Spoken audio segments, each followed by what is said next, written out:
The hardest story in Helen Roseveare's life comes after she's been in Congo for almost 10 years, or more than 10 years actually.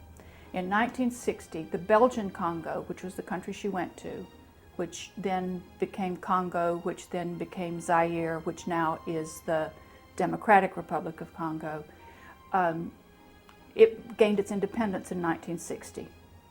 That was not a bloody revolution, although it was a very unsettled time.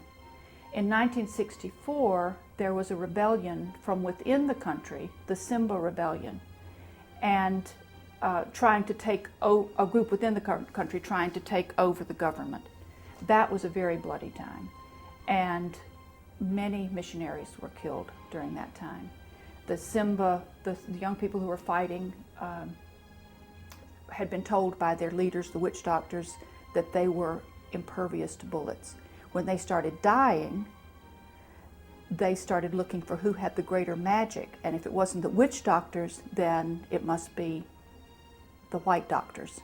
And so people like Helen Roseveare, who had remained in the country, became targets. One night her house was ransacked and she was captured, beat up very badly, and that was already bad enough. Then she was also raped.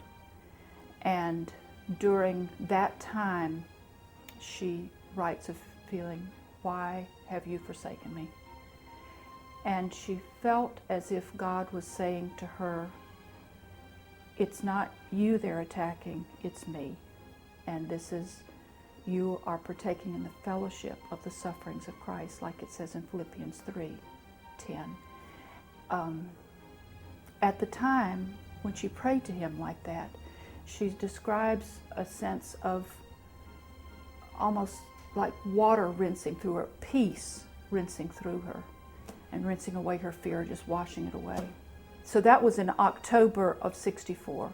It wasn't until January of 65 that she was rescued and went back to England. She was in England for a year, and then she went back again. A year later, she went back to Congo and remained there until 1973. Since then, she goes all around and speaks. Here she is at 82, traveling across the Atlantic to speak. Now, we know that God is the only one who can give strength and energy. You can't count on that at any age, and at 82, less. Not everyone can do that. But even people who do have such strength and energy aren't necessarily using them for God's purposes as I see her using it. So her whole life I see as a really great picture of standing and continuing.